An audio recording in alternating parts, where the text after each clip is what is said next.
Welcome everyone, आप सभी का स्वागत है हमारे यूट्यूब चैनल हिंदी शिक्षा संगम में। आज मैं दरियाई घोड़ा कहानी की विस्तृत समीक्षा और उदय प्रकाश का परिचय के बारे में बताऊंगी। तो चलिए मित्रों, वीडियो की शुरुआत करते हैं।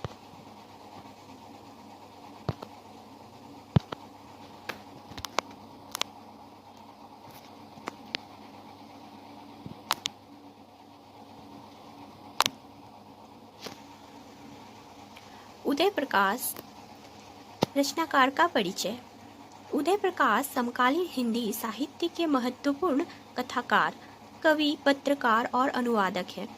वे अपनी कहानियों, उपन्यासों और कविताओं के माध्यम से भारतीय समाज की जटिल वास्तविकताओं, हाशिए पर खड़े लोगों की पीड़ा और राजनीतिक सामाजिक विडंबनाओं को प्रभावशाली ढंग से प्रस्तुत करते हैं। उनकी रचनाएं आम जनजीवन, सामाजिक विषमता, सत्ता शोषण, भ्रष्टाचार और हाशिए के समाज की वेदना को उजागर करने में सहायक है। जन्म और प्रारंभिक जीवन। इनका जन्म 1 जनवरी 1952 ईस्वी में हुआ था। जन्म स्थान शहडोल, मध्य प्रदेश, भारत। शिक्षा सागर विश्वविद्यालय, मध्य प्रदेश से हिंदी साहित्य में स्नातकोत्तर एवं शोध कार्य। उदय प्रकाश का बचपन ग्रामीण परिवेश में बीता, जहां उन्होंने समाज की गहरी असमानताओं और संघर्षों को करीब से देखा। यही कारण है कि उनकी रचनाओं में गांव, हाशिए के समाज और गरीब वर्ग का यथार्थपरक चित्रण देखने को मिलता है। आगे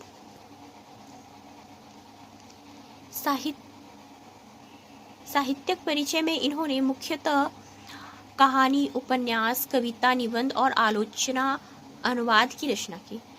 मुख्य विषय वस्तु है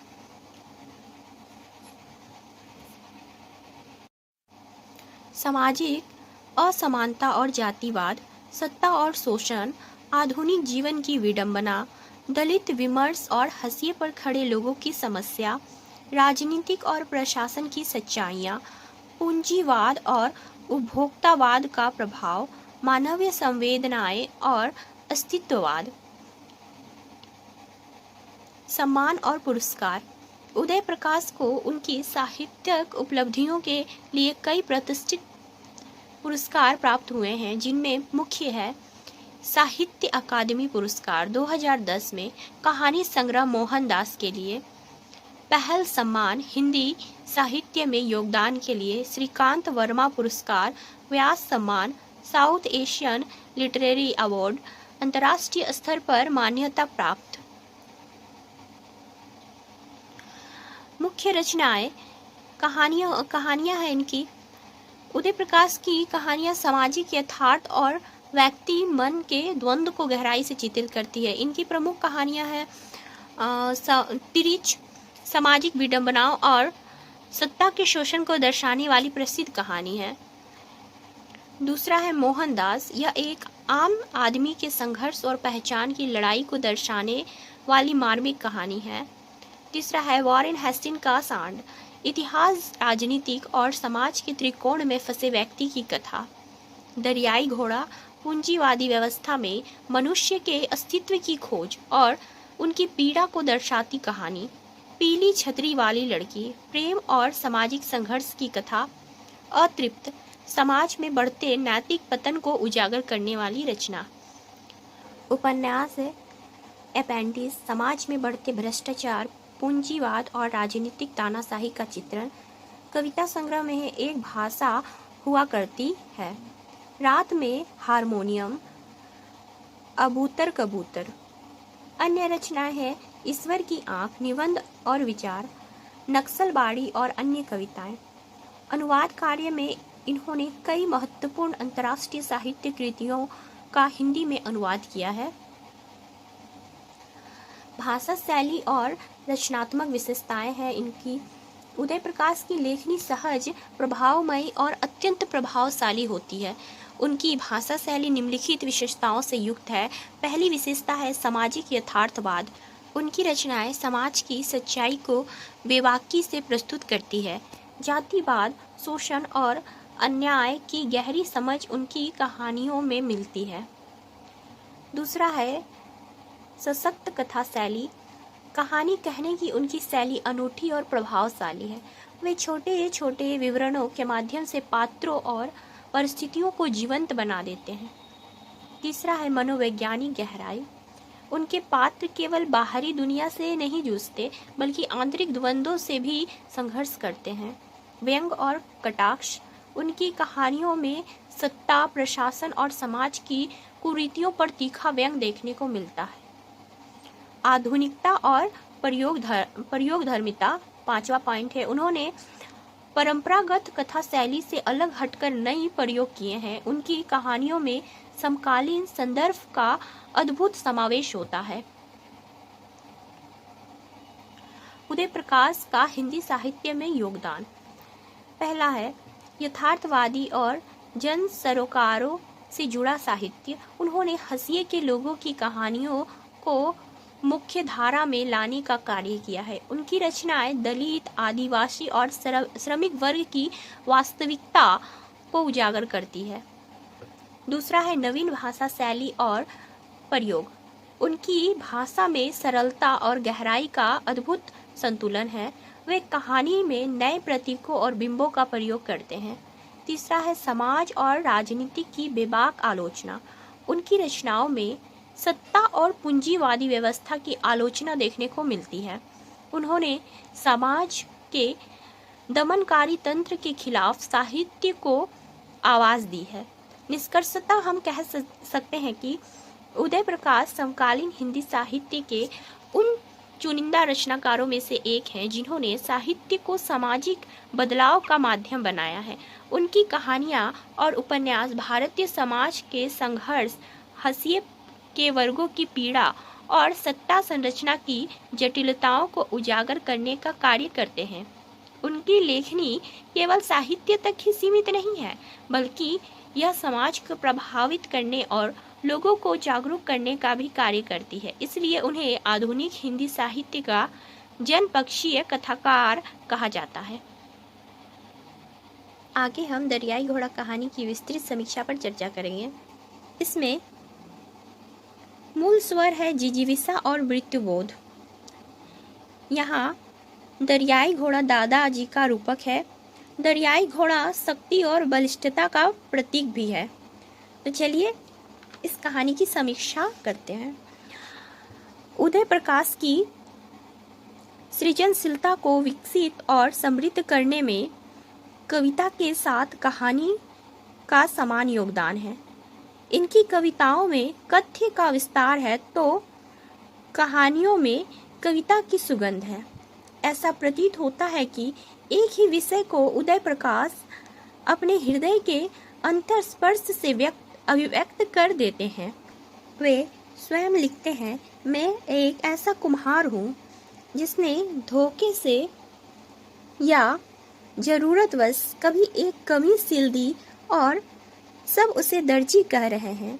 सच तो यह है कि मैं दरअसल कुम्हार ही हूँ। उनकी कहानियों में जीवन काफी निकटता से अभिव्यक्त हुआ है। माता पिता, भाई बहन, दादा दादी जैसे रिश्तों के प्रति उनमें गहरा अनुराग है। उनकी लगभग सभी कहानियों दरियाई घोड़ा, मूंगा, धागा और आम का बोर, 56 तोले का करधन, तिरिच, नेक्टर जैसी कहानियां संबंधों की गहरी पड़ताल करती है। दरियाई घोड़ा शीर्षक कहानी 1982 ईस्वी में प्रकाशित उनकी श्रेष्ठ कहानियों में से एक है, जिसका मूल स्वर भारतीय परिवेश से संबंधित है। भारतीय पारिवारिक व्यवस्था में एक पिता के महत्व को प्रस्तुत कहानी दर्शाती है। उदय प्रकाश के माता पिता की मृत्यु कैंसर से हुई थी। यही कारण है कि दरियाई घोड़ा कहानी गहन आत्मीयता, संवेदनशीलता और भावुकता के रेशे से बुनी गई है। कहानी के पिता अर्थात दादा जब वह स्वस्थ थे तो कभी कभी अपने दरियाई घोड़े की तरह जबड़े को फैलाकर बच्चों का मनोरंजन करते थे। लेकिन अब वही दरियाई घोड़े जैसा बलिष्ठ पुरुष का चेहरा कैंसर से ग्रसित हो गई है। कहानी में बीमारी का जिक्र है कार्सिनोमा ऑन चिक। कहानी की आरंभिक पंक्तियां इस प्रकार है। अंधेरा ही दादा की आंखों में रहा होगा। वे किसी भी चीज को देखते नहीं लग रहे थे। सारी चीजें जैसे पारदर्शी हो गई हो। कहानीकार ने दरियाई घोड़े के रूपक के द्वारा अपने दुख की गहनता को व्यक्त किया है। दुख या पीड़ा तब सघन होती है जब हमारा कोई निकट का व्यक्ति बहुत ही मजबूत और शक्तिशाली रहा हो और अब टूटने के कगार पर हो। मुन्ना इसी भावुकता को प्लेटफॉर्म पर फूट फूट कर रोते हुए दर्शाता है। मुन्ना इस कहानी का पात्र है। प्रसिद्ध आलोचक विश्वनाथ त्रिपाठी जी लिखते हैं, उदय प्रकाश पात्रों की पीड़ित, बेसहारा, असहनीय, दारुण स्थिति का चित्रण सीमांत पर जाकर खींचते हैं।